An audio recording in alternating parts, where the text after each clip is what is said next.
கோச்சர், அதாவது டோர்னமெண்ட்டுக்கு போகும்போது ஒரு கோச்சு அவர் மேனேஜர் எப்படி அந்த சீட்டில் வந்து உட்காந்து அவர் பிளேயர்ஸுக்கு வழி நடத்தணுன்றதுக்கு இந்த காணொலியை சொல்கிறேன். எப்பயுமே வந்து மேட்ச் நடத்தும் போது கோச்சருக்கு ஒரு சேர் போட்டுருவாங்க.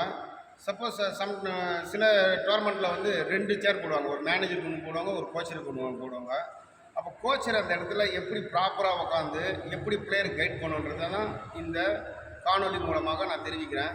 ஏன்னா பல டோர்னமெண்ட்டில் நான் ஸ்டேட் அம்பையராக ஒர்க் பண்ணியிருக்கிறதுனால இந்த காணொலியை பதிவு பண்ணணுன்ற ரொம்ப நாள் என்னோடய விருப்பம். இப்போ நான் தெரிவிக்கிறேன். இங்கே ஒரு கோச்சருக்கு சேர் போட்டிருக்காங்க. அந்த கோச்சர் உட்காந்துருக்காரு. அவர் எப்படி ப்ராப்பராக உட்காந்துருக்காரு பாருங்க. இவர் ஒரு டீமுடைய கோச்சரு. அவருக்கு ஒரு டெசிக்னேஷன் சேர் போட்டிருக்காங்க. அதை எப்படி ப்ராப்பராக உட்காந்துருக்காரு பார்த்தீங்களா? ஷூ மாட்டி ட்ராக்ஸ் போட்டுக்கிட்டு இருக்கார் பார்த்தீங்களா? அந்த ஷூ மாட்டாமல் ஷார்ட்ஸ் போட்டுக்கிட்டு இல்லை ஃபார்மல் ஃபேண்ட் போட்டு உட்காந்தாங்கன்னா ஆஸ் பர் ஃபார்மல் ரூல் ரெஃப்ரியோட as per referee instruction not allowed. ஆனால் இவர் ப்ராப்பராக ஷூ போட்டு ட்ராக்ஸ் போட்டுன்னு இருக்கிறாரு. ரெண்டாவது அவர் உட்காந்துருக்கிற பொசிஷன் கூட கரெக்டான பொசிஷனில் உட்காந்துருக்காரு. சம்டைம்ஸ் பிளேயர் வருங்க கிராஸாக உட்காந்துருப்பாங்க.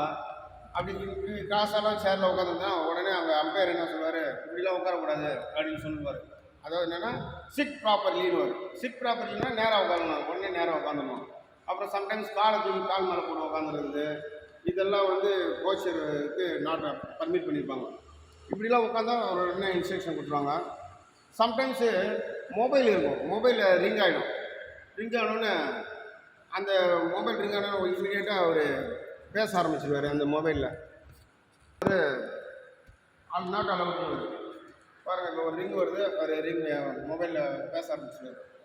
பேசின உடனே அம்பையர் வந்து அந்த ஏரியாவுக்கே வெளியே போயிடுங்க அப்படின்ற மாதிரி சிக்னல் கொடுப்பார். இல்லைன்னா ரெஃப்ரிக்கு சிக்னல் காட்டி உடனே வருவார். இவர் மொபைல் ஆஃப் பண்ணி பாக்கெட்டில் வச்சுக்கணும், வெளியே கூட வைக்கக்கூடாது, பாக்கெட்டில் வச்சுக்கணும். ஏன்னா அது பிளேயர்ஸ் டிஸ்ட்ராக்ட் ஆகும் விளையாடும் போது. அதுக்காக ஸ்ட்ரிக்ட்லி ப்ரைவேட்டட் த மொபைல்.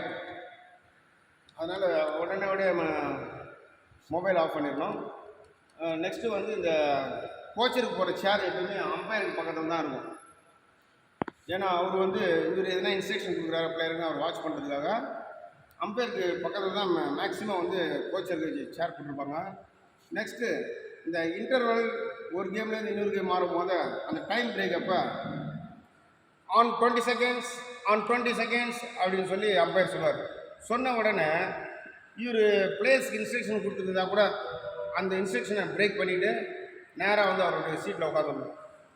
சப்போஸ் அவர் அந்த ஆன் 20 seconds சொல்லும் போது இவர் உட்காரலன்னா உடனே மெயின் அம்பையர் வந்து கூப்பிட்டு வார்ன் பண்ணுவார். ஏன்னு கேட்டிங்கன்னா இன்டர்வலில் வந்து 60 seconds, அந்த 60 secondsல 40 seconds முடிஞ்ச உடனே அவர் அந்த டைம் பார்த்துட்டு இந்த அனௌன்ஸ்மெண்ட் பண்ணுவார். In case between one game and another game அந்த நேரத்தில் வந்து 2 minutes பிரேக். 2 minutes இதே தான் கண்டிஷன் வருது.